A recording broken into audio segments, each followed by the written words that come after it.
Hello everyone, welcome you all to our YouTube channel Commerce Study Center। तो कैसे हैं आप लोग। आज हम आपकी 9th क्लास की जर्नी स्टार्ट करने वाले हैं। तो हम स्टार्टिंग कर रहे हैं हमारे पहले चैप्टर से, साइंस का।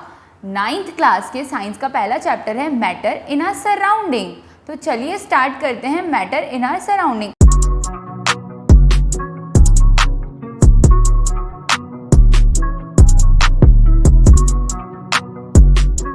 चलो इस चैप्टर को जल्दी जल्दी शुरू कर देते हैं। आगे देखते हैं अब व्हाट इज़ मैटर। मैटर क्या होता है। मैटर एक मतलब जितनी भी चीज़ है जिसमें मास हो या वो स्पेस ऑक्यूपाई कर रही है तो वो मैटर है। जैसे कि अभी आप लोग कॉपी पेन से पढ़ रहे हो, टेबल पे बैठे हो, बुक्स साइड में रखी हुई है, ये सारी चीज़ मास है और ये कहीं छोटी छोटी स्पेस ऑक्यूपाई कर रही है। मतलब कहीं ना कहीं भले एक छोटा सा सेंट का पार्टिकल भी है, वो कितना छोटा है, उसका मास भले 0.0000001 ग्राम हो, ठीक है, पर उसका मास है और वो एक स्पेस ऑक्यूपाई कर रहा है, भले थोड़ी सी स्पेस है, तो वो मैटर में कैलकुलेट होगा, मतलब मैटर में आएगा वो, ठीक है। वो सैंड का जो पार्टिकल है वो एक मैटर है। पर यहीं अगर हम एग्जांपल लें कि हमारी फीलिंग या हमारे इमोशंस या गुस्सा, खुशी, ये जितने भी हमारे इमोशंस हैं, क्या ये एक स्पेस ऑक्यूपाई कर रहे हैं? नहीं। हाँ, ये हमारी लाइफ में मैटर करते हैं पर ये मैटर नहीं है। ओके, इसके कुछ एग्जाम्पल्स भी जैसे कि मैंने यहाँ लिखे हैं। Everything around us, air, water, food, clothes, stones is made up of matter. जितनी भी चीज़ है वो सब मैटर है। तो मैंने क्या बताया कि मैटर वो चीज़ है जिसके पास मास है, मास, और जो स्पेस ऑक्यूपाई कर रहा है, that occupy space is called matter, ठीक है। सो अब आगे वाली स्लाइड में अपन देखते हैं आगे क्या करना है।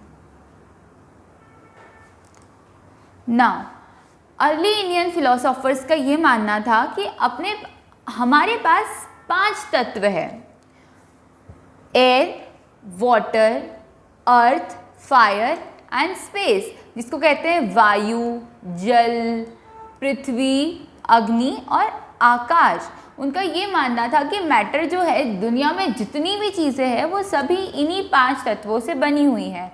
बट अभी हमने मैटर को 2 पार्ट्स में क्लासिफाई किया है, उनके केमिकल चेंजेस के अकॉर्डिंग और उनके फिजिकल चेंजेस के अकॉर्डिंग। ये मॉडर्न क्लासिफिकेशन है। इसके पहले जो हमने पढ़ा था ये अर्ली क्लासिफिकेशन था।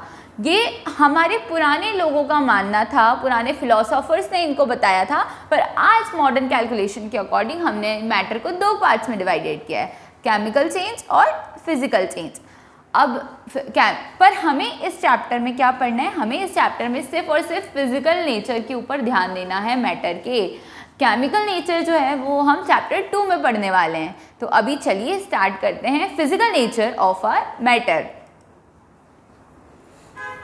तो अब मैटर बना किससे है, how matter is made up of, ठीक है। मैटर जो है टिनी पार्टिकल से बना है, मतलब वो इतने छोटे पार्टिकल्स हैं, इतने छोटे पार्टिकल्स हैं कि हम उन्हें हमारी आंखों से भी नहीं देख सकते हैं कभी कभार, ठीक है। अब एग्जाम्पल ले लो कि ये मेरे पास जो है एक पेन है सपोज, ठीक है।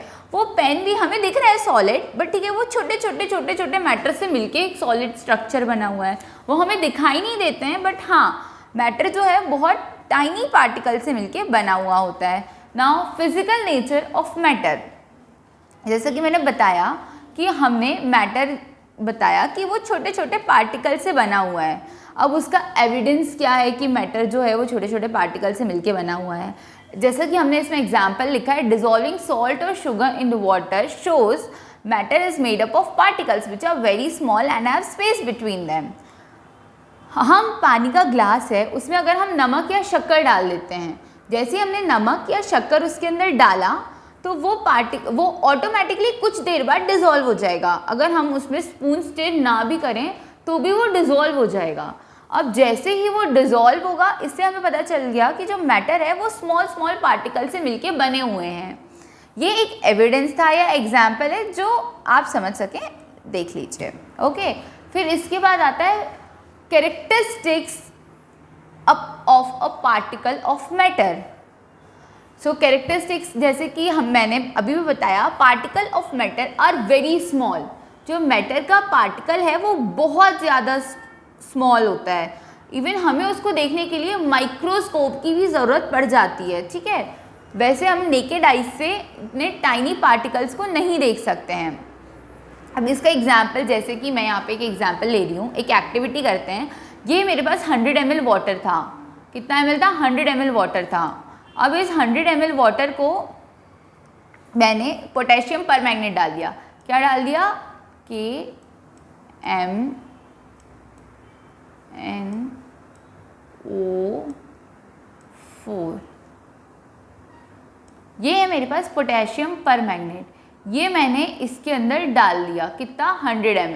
100 ml वाटर के अंदर मैंने थोड़ा सा पोटेशियम परमैंगनेट डाल दिया, बहुत थोड़ा सा। अब जैसे ही मैंने इसमें पोटेशियम परमैंगनेट डाला तो मैंने देखा कि ये जो पूरा पानी है ये कितना पर्पल कलर का हो गया। ये कैसा पर्पल कलर का हो गया अब ये पानी। अब भाई, अब ये बिल्कुल दो दाने पोटेशियम परमैंगनेट के मैंने डाले और पानी तो पूरा पर्पल हो गया। इससे हमें क्या पता चला? इससे हमें ये पता चला कि मैटर जो है वो बहुत ज़्यादा स्मॉल होते हैं, ठीक है। वो इतने छोटे छोटे पार्टिकल्स ने पूरे वाटर में अपनी अपनी जगह बना ली। और फिर इसके बाद हमने इसका 10 ml इसमें से सोल्यूशन में से टेस्ट ट्यूब में निकाल लिया।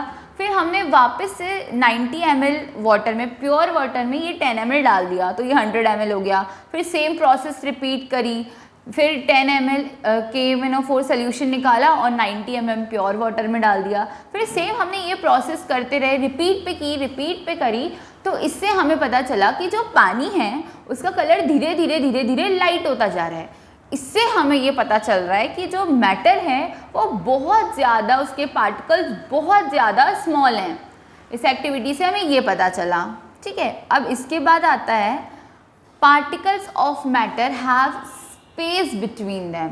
अब ये कैसे पता चलेगा स्पेस बिटवीन दैम, ठीक है। चलो अब इसके लिए भी एक एक्टिविटी करते हैं कि हमें पता कैसे चलेगा कि इसके अंदर स्पेस है पार्टिकल्स के अंदर। तो चलो, ये मेरे पास एक टेस्ट बीकर है, इसके अंदर वाटर है, ठीक है। इस वाटर में मैंने सॉल्ट डाल दिया, नमक डाल दिया। मैंने थोड़ा सा जैसे ही इसमें नमक डाला, इसको स्टिर किया। उसके बाद ये नमक है, कुछ देर बाद ये हमें भी पता है कि ऑटोमेटिकली जो नमक है उसके अंदर पूरा डिज़ोल्व हो जाएगा। अब ये सॉल्ट इसके अंदर डिज़ोल्व हो गया। अब हम कोई सी भी चीज़ किसी के अंदर डालते हैं तो इट्स टू ऑब्वियस कि उसकी जो, जैसे कि अब यहाँ तक हाइट थी उसकी, पहले यहाँ तक अगर मैंने उसके अंदर कुछ भी सामान डाला तो उसकी हाइट तो बढ़ जानी चाहिए, पर नहीं, हाइट तो उतनी है। इतनी क्यों रही?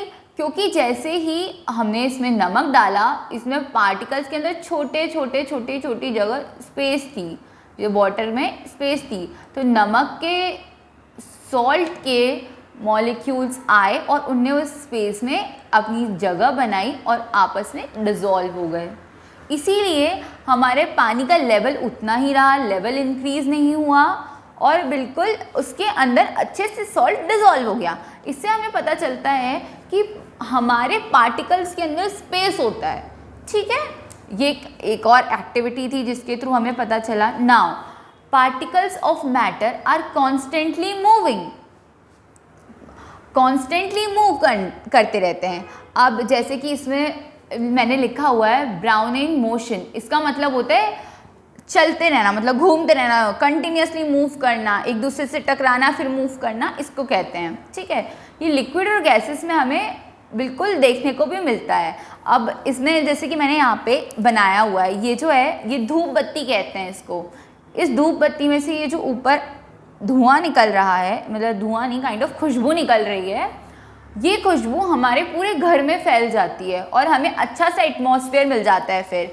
या इसका एक और एग्जांपल लें तो मम्मी खाना बनाती हैं, तो जैसे अच्छे से बढ़िया मम्मी ने दाल मखनी बनाई, अब क्या खुशबू आएगी पूरे घर में, बिल्कुल मज़ा आ जाएगा।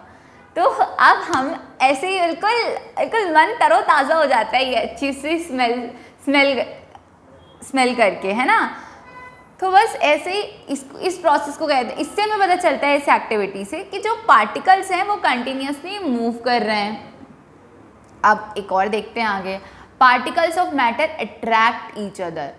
अब भाई जो पार्टिकल्स हैं मैटर के वो आपस में एक दूसरे को अट्रैक्ट भी कर रहे हैं, ठीक है, या इसको फोर्स ऑफ अट्रैक्शन भी कहते हैं, ठीक है, फोर्स ऑफ अट्रैक्शन, इसको फोर्स ऑफ अट्रैक्शन भी बोलेंगे। अब सॉलिड, लिक्विड और गैस, इन तीनों में अपना अलग अलग फोर्स ऑफ अट्रैक्शन होता है। सॉलिड में थोड़ा ज़्यादा होता है, लिक्विड में थोड़ा कम होता है और गैस में तो बिल्कुल नेग्लिजिबल जितना होता है, ठीक है। यहाँ पे लिखा भी है strongest in solid, moderate in liquid and weakest in gases. Okay, so चलो आगे चलते हैं। अब यहाँ पे एक एक्टिविटी है। इस एक्टिविटी में क्या बताया है कि जो पार्टिकल्स हैं, ठीक है, ये डिफरेंट पार्टिकल्स कह रही हूँ, ये डिफरेंट यहाँ पे कॉइन है, यहाँ पे चौक है, ठीक है, और यहाँ पे लिक्विड है। अब भाई मैंने इसमें हथौड़ी ली और इस कॉइन के ऊपर मार दिया। अब कॉइन या तो सोने का है, चांदी का है, सिल्वर का है, स्टील का है, किसी भी चीज़ का है, ठीक है। क्या वो आसानी से बिल्कुल मैंने उसमें हथौड़ी मारी, क्या वो टूट जाएगा? नहीं। वहीं अगर मैं चौक पे मार रही हूँ, ठीक है, chalk is powdered and hammering particles of the chalk have relatively less force of attraction thus, ठीक है। अब भाई मैंने चौक के ऊपर मारी, चौक तो ऐसे बिल्कुल 2 मिनट में बिखर जाएगी पूरी। तो इससे हमें पता चला कि जो चौक है इसमें फोर्स ऑफ अट्रैक्शन थोड़ा कम होता है। फिर वहीं लिक्विड में फोर्स ऑफ अट्रैक्शन बहुत ही ज़्यादा कम होता है। अब लिक्विड में मैं हाथ घुमा के ऐसे ऐसे ऐसे ऐसे घुमाऊंगी तो पानी पूरा घूमने लगेगा, या अगर मैं उसमें हथौड़ा भी मारूंगी तो पानी तो पूरा इधर उधर फैल जाएगा। तो इससे हमें पता चला कि जो सॉलिड है, ठीक है, उसमें फोर्स ऑफ अट्रैक्शन थोड़ा ज़्यादा होता है, लिक्विड में थोड़ा कम होता है। और गैस, अब गैस को मैं ऐसे किया तो भाई मुझे बिल्कुल भी ज़्यादा ऐसे वो नहीं लगाना पड़ा ना। यहीं अगर मेरे पास वुडन प्लेट होती और मैं इसको ऐसे करती तो मेरे हाथ में लग जाती, पर मुझे गैस में इसको करने में बिल्कुल भी फोर्स नहीं लगा, आसानी से बिल्कुल नॉर्मली मैंने ऐसे ही कर दिया। तो इससे हमें पता चला कि गैस में फोर्स ऑफ अट्रैक्शन बहुत ही ज़्यादा कम होता है। फिर इसके बाद बारी आती है पार्टिकल अरेंजमेंट। चलो, अब मैंने जैसा कि बताया कि सॉलिड में फोर्स ऑफ अट्रैक्शन बिल्कुल इतना ज़्यादा होता है कि हम पार्टिकल्स को ईजिली ब्रेक नहीं कर पाते। लिक्विड में थोड़ा सा फोर्स ऑफ अट्रैक्शन कम होता है, गैस में होता ही नहीं है। तो इससे हमें इनका पार्टिकल का अरेंजमेंट पता चल गया।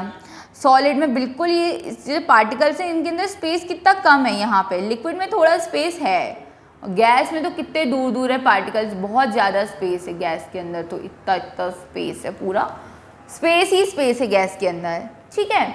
तो ऐसे हमें पार्टिकल्स के अरेंजमेंट के बारे में पता चला। ये जो था हमें इसके थ्रू पता चला पार्टिकल्स का अरेंजमेंट कैसा होता है।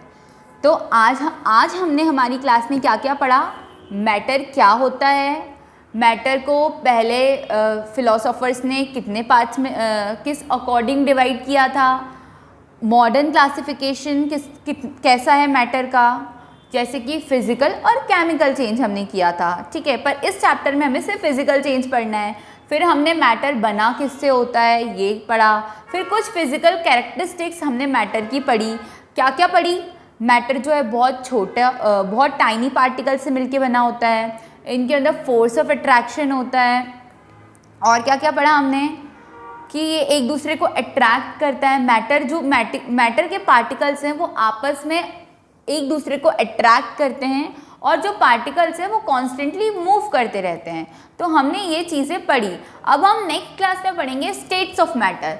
तब तक के लिए ये जो चीज़ें हैं बिल्कुल अच्छे से रिवाइज कर लीजिए आप लोग। हमारी नेक्स्ट क्लास होगी कल, तो मिलते हैं अपन कल। तब तक के लिए thank you. Like, share and subscribe.